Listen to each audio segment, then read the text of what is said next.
Wah Syifa, seronok betul belajar guna komputer tadi. Aktiviti dan talian yang cikgu tunjukkan memang menarik. Betul Anis, saya suka guna bahan digital dalam pembelajaran.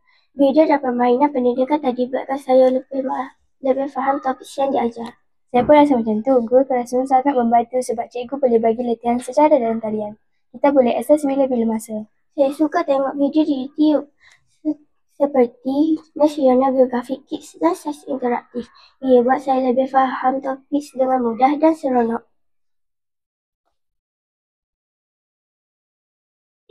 Mana Raifah? Jom cari Raifah. Jom.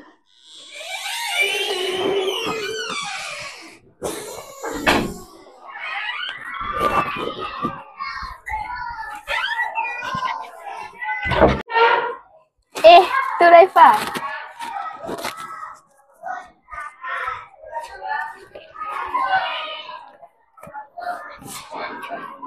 Hai Raifah, awak sedang buat apa tu? Nampak seronok je. Hai Anis, Syifa. Saya sedang guna aplikasi e-pembelajaran.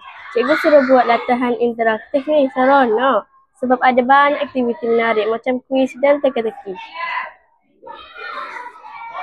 Wah, bagusnya. Aplikasi ni boleh membantu kita mengulang kaji dengan mudah kan? Betul tu. Saya pun selalu guna untuk buat latihan matematik. Contohnya saya guna Kahoot dan quizzes untuk jawab soalan secara interaktif. Kadang-kadang cikgu buat pertandingan kuis di dalam kelas gunakan aplikasi ni. Jadi lebih seronok dan mencabar. Menariknya, saya pula suka guna Duolingo untuk belajar bahasa Inggeris. Aplikasi ini ada banyak latihan interaktif dan boleh kumpul mata setiap kali kita berjaya selesai satu bahasa. Saya rasa lebih bersemangat untuk belajar. Saya juga pernah guna pad interaktif simulation untuk belajar sains. Kita boleh cuba membuat eksperimen seperti mencapai bahan kimia atau konsep elektrik secara maya. Ini sangat membantu. Ya, memang betul. Selain itu, cikgu kita juga guna Padlet untuk kongsi nota dan tugasan. Kita boleh berikan maklum balas dan berdiskusi dengan kawan-kawan dalam satu platform. Teknologi memang banyak membantu kita dalam pembelajaran. Tapi kadang-kadang susah juga kalau tak ada internet. Ya, saya setuju. Sebab tu penting untuk ada akses internet yang stabil dan bahan digital yang berkualiti supaya kita boleh belajar dengan baik.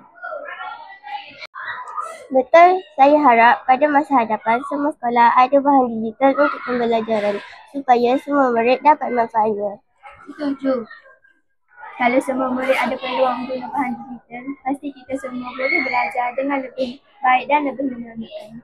Ya, teknologi memang memudahkan pembelajaran. Semoga kita semua dapat terus belajar dengan cara yang lebih interaktif dan menarik. Betul. Dah lewat lah. Jom kita balik. Jom.